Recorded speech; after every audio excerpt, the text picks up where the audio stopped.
I'm Jeremy Cammy, Director of Events for this great company, and this is the third time we have an encounter with either Ann or the cast. Anyone attend the event at Festival Hall with the cast of the Sisterhood of Traveling Dance?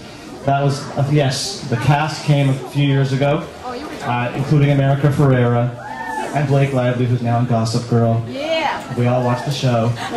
And then the second go-around was at Eaton Center, where we got to introduce Ann to a huge crowd. And then tonight, we just had a screening, and now all of you.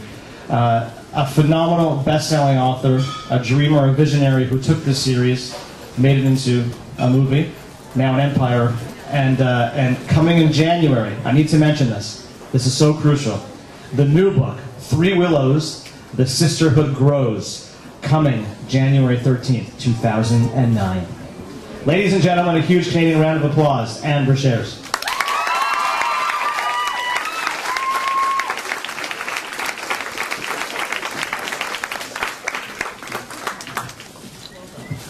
Thank you so much. It's fun to be here. Usually when I come to a bookstore, I talk books. And I'm happy to talk books if anybody has any questions. But tonight, of nights, I think it would be fun to talk about the movie a little bit and the transition from book to movie. I was visiting the screening earlier and talking about how radically different the experience of writing a book is from the making and the viewing of a movie. And you know, writing is something that I do pretty much entirely by myself in my little room at the top of my house with my computer. And these things kind of take shape in my mind, and I make arbitrary little decisions that don't cost any money. And then when it starts its life as a film, it involves literally hundreds, in some cases probably thousands of people.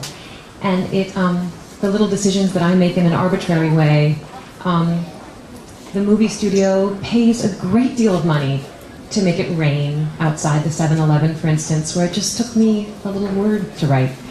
And to watch all of that come about and to see my words spoken by these beautiful actresses has been an extraordinary experience. So I can't take much credit for the movie, I'm afraid.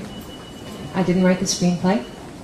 I didn't pick the actresses, although they sort of kept me up to date along the way. Thank goodness, they did such a better job than I would ever have done. So I didn't have a lot of direct involvement, but I did write these stories, and I did write these characters, and I've gotten to watch with some amazement and fascination as they have found a bigger life on the big screen. One of the things that I have taught myself to do, and it's turned out to be a broader lesson, is to remember that different forms are really different. Books and movies are different. And as a reader, and I've always been a very passionate reader and very intense about the books that I've loved, I've often made the mistake of going into a movie and somehow thinking that my imagined world is going to be on the screen. And I think I would be sort of horrified if that happened, to tell you the truth, because you know, your mind is usually fairly private.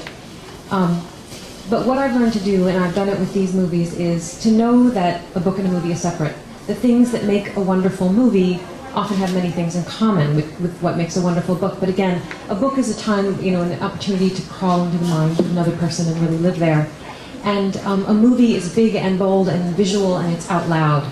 And it has different and wonderful qualities. And I think if you can try to keep them separate, they can be analogous in a great way. But I think as long as you can keep them separate, you can really enjoy both of them separately.